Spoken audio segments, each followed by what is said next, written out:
As I had developed a reputation for operating a camera in cold, high places, some would call it a curse, I received an invitation to be the official photographer on the first ever Canadian Everest expedition in '82.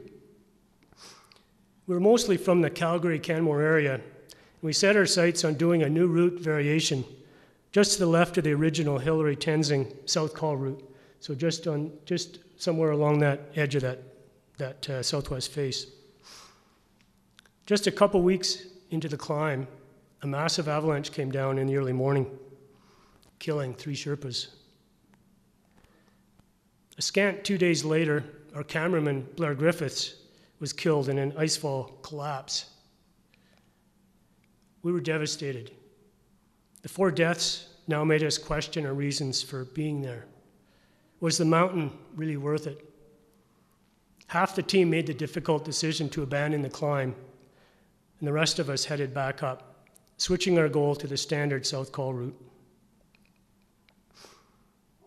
After nearly 50 days on the mountain, our team was finally ready for a summit attempt, and Laurie Skreslet broke the psychological barrier for the team as he went for the summit, being led by Sundari Sherpa. Unlike most of the Sherpa porters of his day who were yak herders and potato farmers, Sundari was a superstar climber. And the reason he led Laurie up there was because the year before, he had lost 2 climbers who weren't up for the climb, so he didn't want to take any chances on that. I got to Camp 4 at the South Col 2 days after their success. This looks like a junkyard, right? Well, to me, it was a treasure trove.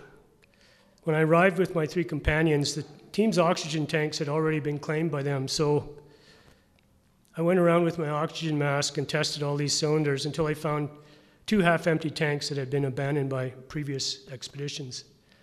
You might say I scrounged my way to the top of Everest in true climbing bum fashion. On summit day, Al Burgess's oxygen mask froze up and he turned back. I was now on my own, so I tied into the 2 Sherpas that had been leading Al and became the first Canadian to climb on lead from Camp 4 to the summit. The only other Canadians I know of that have climbed on lead on summit day are Sharon Wood and Dwayne Congdon. And part of the reason for that is that in the 90s, the mountain became totally commercialized with fixed lines laid all the way from base camp to summit by a team of Sherpas. We had to be careful every step of the way as there were no fixed ropes. In other words, we actually had to climb it. We cruised it in 6 hours and we're back at Camp 2, 8,000 vertical feet down by 6 p.m. that night. Today, even with a fixed rope, it takes climbers anywhere from 10 to 15 hours to get to the summit, and none of them go below the South Col that same day. Lac Pasering, Pema Dorji, and I stayed on the summit for only 20 minutes. And at that point in history, only 121 climbers had stood atop the mountain before us. To put this in perspective, there have now been over 5,000 ascents. Hands up, anyone who hasn't been at the top of Everest. A couple of years ago, we had a lovely 25th anniversary reunion of our climb here at the Whyte. And Dawa Nuru Sherpa from Fort Say happened to be here to help celebrate with us.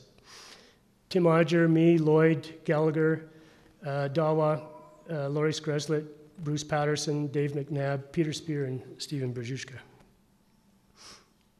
I was hired to shoot a film on another Canadian Everest expedition in '91 to the Tibetan side. And Lac Pasering and his cousin Angnima were on that climb too. And you might recognize John McIsaac from Canmore, about to lose his stash of Longview beef jerky that he's got in his boot there. Our Everest team from '91 wanted to repay some of the Sherpas' hospitality. So everyone chipped in and hosted Lakpa and Angnima for a trip to Canada. Everyone who met them here was touched by their Buddhist joie de vivre. We indoctrinated him into the best of Canadian life, watching Hockey Night in Canada, rollerblading in Stanley Park. We even forced him to jump off of Lady MacDonald in a tandem paraglider, something that I wouldn't want to do. Lakpa later returned to Canada and joined us for a hike to Lake Hanging Glaciers, my favorite spot in the Purcells. Sadly, just a few months later, he died from an aneurysm right in his yard in Kundi. And as Craig mentioned, we've just spent the last couple months in Nepal, and we went to Kundi with Lakpa's son, Sonam Tashi. And it was wonderful being there with him, and he resembles his father so much. Several of us from the Bow Valley have helped to put him through school in Kathmandu.